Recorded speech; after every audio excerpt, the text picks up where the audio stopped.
bought a very old telescope, and let's just open and see how it is. I don't know what make or brand it is, so it's like a mystery. Let's open and see. Okay, I opened the top layer and it comes to this wooden box. It's covered with this cardboard, so I'll just try to remove this one first. More of the packaging. When you buy things in the wooden boxes, you have to be careful, don't transfer woodworms to your property, so I have to check for any signs of the wood damage. Okay, I've now disinfected the outer surface with the isopropyl alcohol, and now I'm going to open the box. I don't know what I will find here. It's a wooden box. I don't see anything here damaged by the woodworms, so lucky. These are all the pieces. I have to be very careful with these rags. I will remove them. I don't want them to contaminate.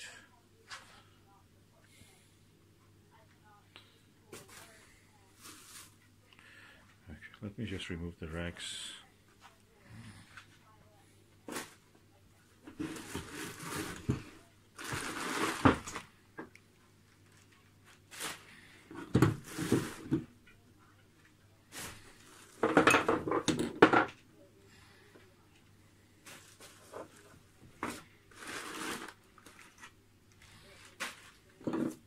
That's a massive finder scope. Never saw anything like this before. Oh, these handles, they look strange. I have to take a look in the internet forums. I see a few holes here that can be due to woodworm, so I have to be careful about that.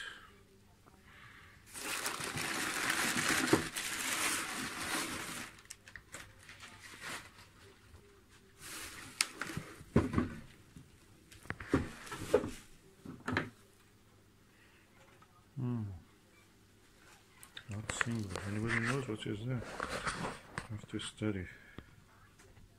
What's that symbol? It looks like Mercedes-Benz or a T or a H or TH. T top part, lower part H, and a O. The whole thing like O. And Y also, reverse Y. What's this strange? Let me just remove the wrapping of the tube. Okay, I see a writing. I've disinfected most of the things. So what is the writing here? HOC model number. It says model number.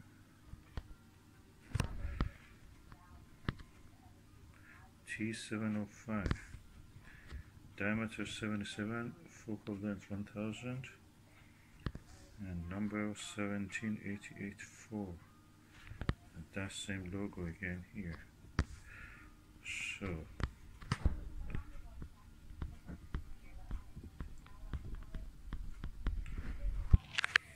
I must say I'm impressed by this. This is really big.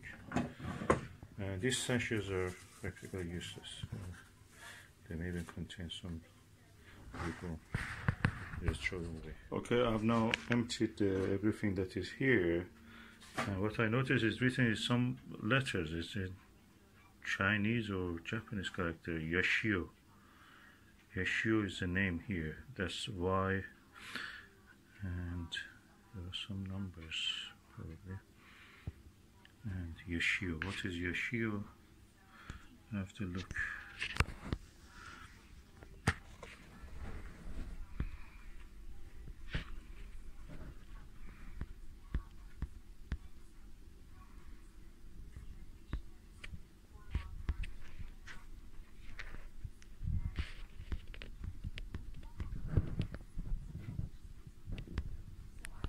So I'm going to disinfect the whole thing to make sure that there is no woodworm here.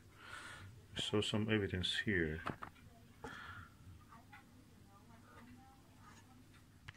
Okay, the tube rings for the Skywatcher ED 72mm easily fits into this, so it fits it. And the funny thing about this focuser of the telescope is that you have to remove, you can actually manually take this out that much. Then with the fine focusing, you can do it with the rack and pinion one. I have adjusted that is on the Chinese Japanese style 0.96 inch to 1¼ inch adapter, and I installed the 1¼ diagonal and at mount RKE 28mm. So practically I can use it now. This telescope is now in balance, and let's see how the image looks through this. So the image is good. Half of the system is of course the objective lens 77mm, and half is this eyepiece. I'm not bothered to refocus it again because that's what I get. And if I try to move it, because it's on a tiny Dobsonian mount, we just move out of focus. And the blackout you see kidney bean is because of the eyepiece.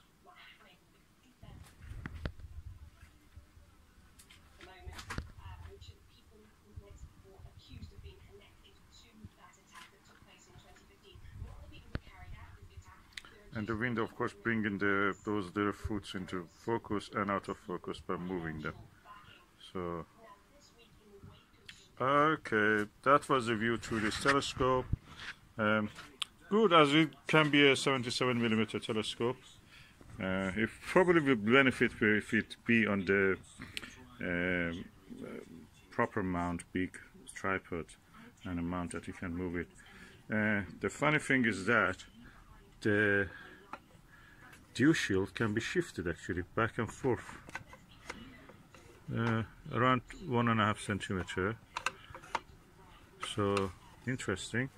This is the cap, and I found that what is it is Japanese style, similar to the what it is called Swift 831. Sorry, Swift 831.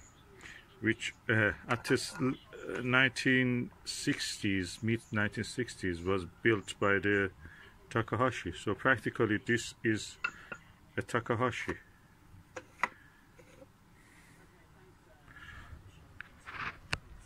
I have to clean the objective, but so far so good. It's a bit fiddly with the focuser. This is a nice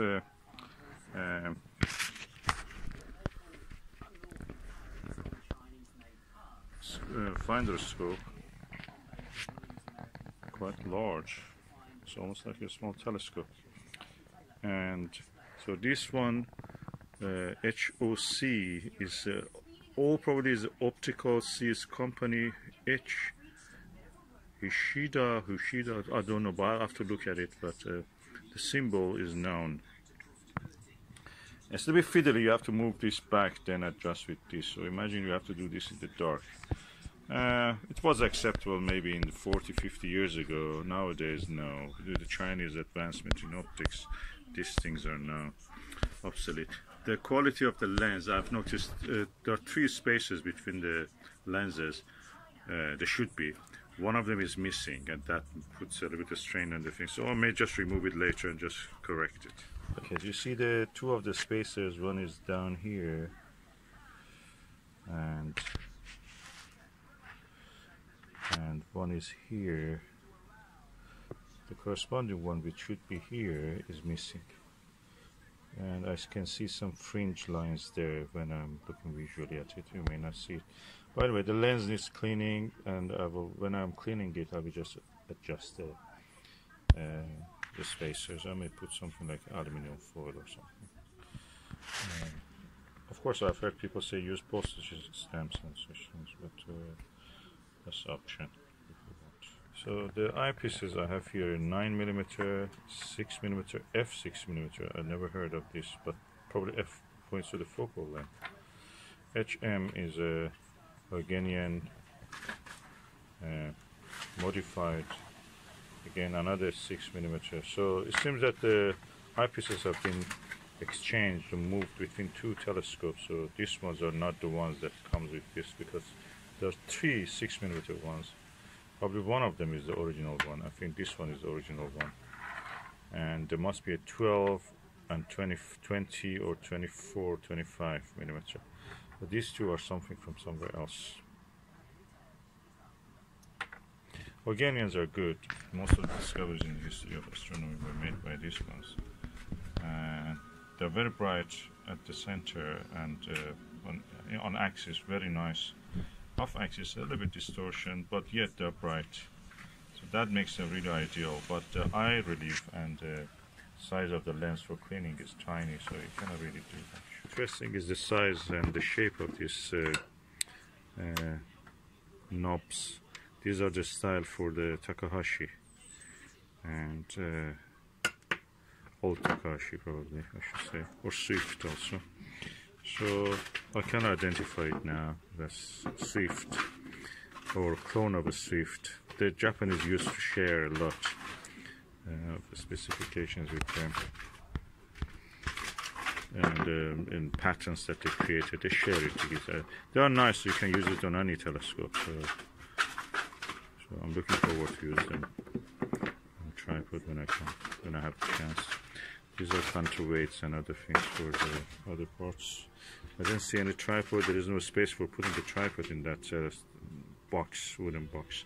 So I suppose the tripod comes separately, or it was just optical tube assembly, like expensive items.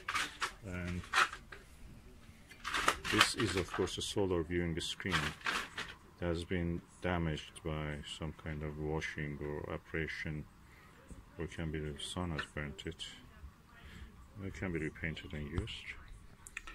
Okay, the hood, the dust cap, sorry, the hood, light protection hood. This is the cell holder for the lens, objective lens, and this is the whole objective lens. So I'm just going to clean this one. I'm not going to open the whole thing because I don't want to get involved too much in that without the proper tool. And that is the objective lens. I don't want to open it because it has a special tool. I can open it, but I don't want to do it now at this stage. I will just try to clean what is outside. What I noticed also is that the actual finder also had this kind of objective lens doublet once. So there have been, one of the spacers have been sliding that direction. The way to put it in is to remove, unscrew either this side or that side and slide it into here, then put it back, either this side or that side, whatever, which one you open. Of course, this way you put it this way. And but it is impressive that they have the spacer for this. That's a doublet also. Means quite paid attention to detail. I'm going to clean this and just put it back where it was.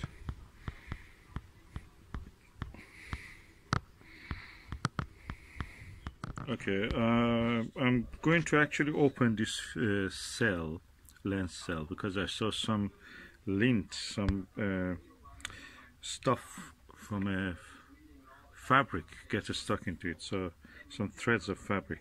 So I'm going to remove that also. I tried to clean it, but I saw that those things are between the lenses, so that's not good. So I'm going to remove. So for moving the lens, I just use this knife edge. It's an old knife, so easily moves it. And I'm going to open it. So this now comes off, this retaining ring, and this lens is available to open it. I'll bring a tray because I don't want to make a mess. So now I place the tray. I remember the positions of those, I'm recording it, the position of those spacers, and I will try to do something about them when I'm done. So the whole lens assembly comes out. This is one lens. This is the second lens, so it's a doublet. So these things are here, spacers are here, and if I closely look at them, they look like a foil kind of thing. Let me just have a look. very thin foil. So I try to put something in the opposite. So remember, this is the face inward, that's the face outward, and that's the face inward again. So, and they go into this cell in that order. This goes inside here, and then that goes over it. Okay, I'll put a tiny dot of the tiny pieces of a piece of a aluminum foil with a dab of the glue, just normal glue, no super glue or anything. And now I'm going to put these things back together. Okay, now I'll put them together.